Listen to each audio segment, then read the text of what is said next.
ನಮಸ್ಕಾರ ವೀಕ್ಷಕರೇ, ಇದು ಸತ್ಯ.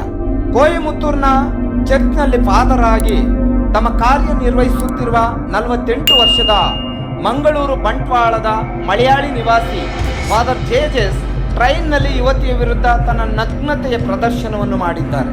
ಮಂಗಳೂರಿನಿಂದ ಹೊರಟ ಎಗ್ಮೋರ್ ಎಕ್ಸ್ಪ್ರೆಸ್ನಲ್ಲಿ ಘಟನೆ ನಡೆದಿದೆ.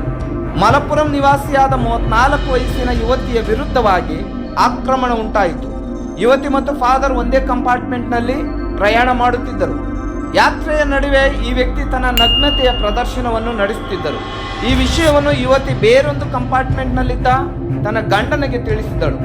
ಗಂಡ ಪ್ರಶ್ನೆ ಮಾಡಲು ಪ್ರಾರಂಭಿಸಿದಾಗ ಫಾದರ್ ಅಲ್ಲಿಂದ ಓಡಿ ಪಾರಾಗಲು ಪ್ರಯತ್ನಿಸಿದರು. ಆದರೆ ಈ ವ್ಯಕ್ತಿಯನ್ನು ಪ್ರಯಾಣಿಕರು ಹಿಡಿದು ಪೊಲೀಸರ ಕೈಗೊಪ್ಪಿಸಿದರು. ಪೊಲೀಸರು ಪ್ರಶ್ನಿಸಿದ ನಂತರ ವ್ಯಕ್ತಿಯ ಅರೆಸ್ಟ್ ದಾಖಲಿಸಿ ಸ್ಟೇಷನ್ನಿಂದ ಜಾಮೀನಿನಲ್ಲಿ ಬಿಟ್ಟರು.